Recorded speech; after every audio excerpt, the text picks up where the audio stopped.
Hi, welcome back. It's Laura at Hyperstamper. I have a beautiful new antique junk journal today. This one is gorgeous. It's got this gorgeous original print on the front of this. Look at the eyes on this beautiful woman here. She's got a rose here, very soft etching.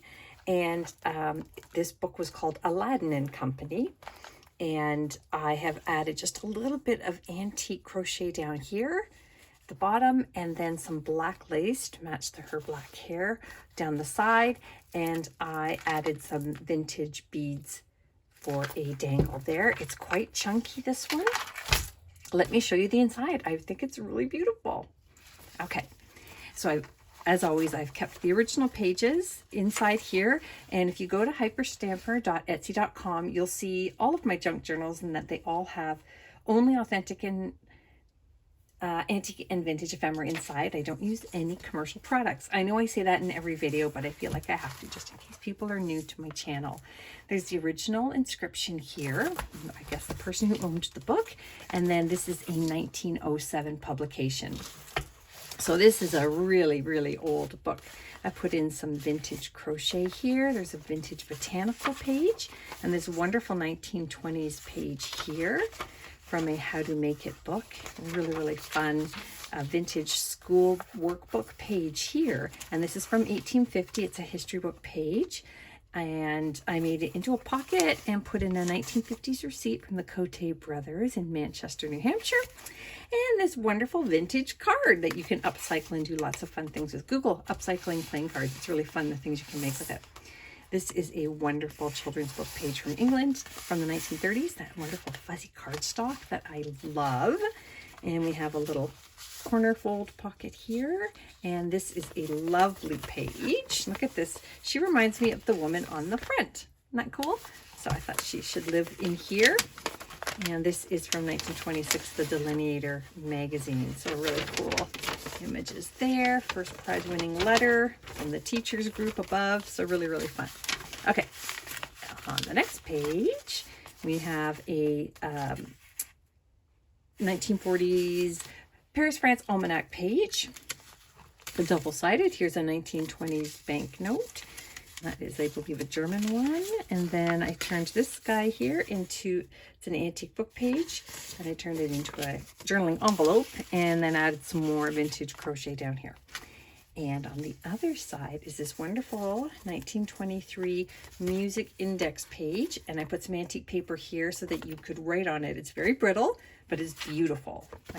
I love how well that has aged. And I made the pocket here out of a 1920 children's book. Funny little squirrel. Isn't that sweet? And here is another page from that How to Make It book. This one's on how to make little bags.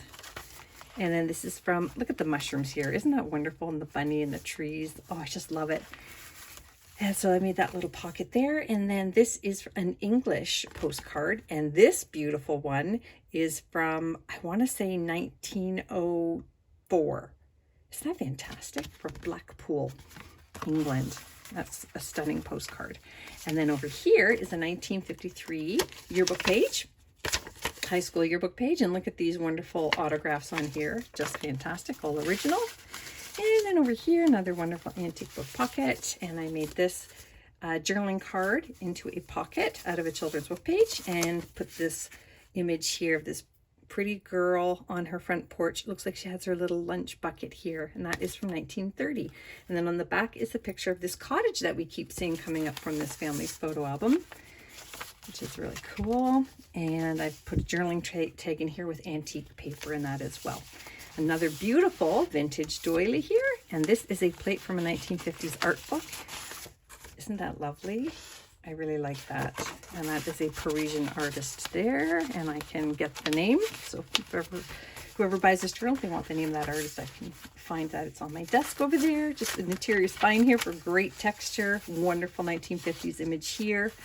And this is from a 1920 art education book. Look how beautiful this is. How to draw growth and blossom fruit.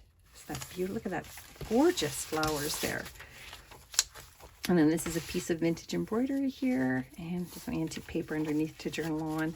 More clusters. This is one of those really fun housekeeping, 1950 housekeeping encyclopedia book pages.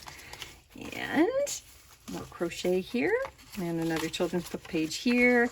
And then this floating pocket here is of a lovely 1920s Mary Anderson, who's a famous illustrator from that era. And I made 2 pockets inside for journaling as well, and put a vintage receipt from the 50s here and a vintage canasta scorecard there. You can journal on both of those wonderful pieces. Tuck that back there. An antique music sheet, antique children's book page, vintage recipe book page, and this wonderful picture here from 1890s, Sunday reading for the young. This wonderful castle. That's fun. English castle. And a 1955 piece here from Highways Map from America, and more antique children's book pages from the 20s. A vintage bird book page here, double-sided. So we've got some lovely birds there. Doesn't look old, but it is.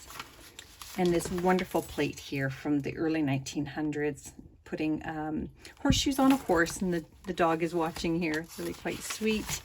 And then another antique book page there. And this came from 1957 from the University of Rochester for Parents' Day. A lovely thank you note for parents for coming to Parents' Day. This is a 50-year-old ledger page that kept attendance for a lodge. And then this is a fun little antique book page here. I just decorated it with some lace and put in another antique image here, antique paper on the back to make it sturdy and so you could journal on it. And more antique children's book pages here. That's from 1930s. And then a little booklet here that I've made out of my vintage paper scraps, including a French dictionary page. Another wonderful page topper there from an antique book. And one of these wonderful 1940s original Arborite. This one's Coral Dixie. This one is Pink Dixie. And those are countertop samples. And we all remember having these countertops somewhere. Great grandma, grandma, mom. Another great journaling tag here I made out of a 1940s newspaper. Isn't that cool? And then that brings us to the end. And the end of this book is called The End and a Beginning. The end. So that's going up on Etsy now, hyperstamper.etsy.com. I hope you'll go and take a look at the other journals. And don't forget to subscribe. We'll see you soon.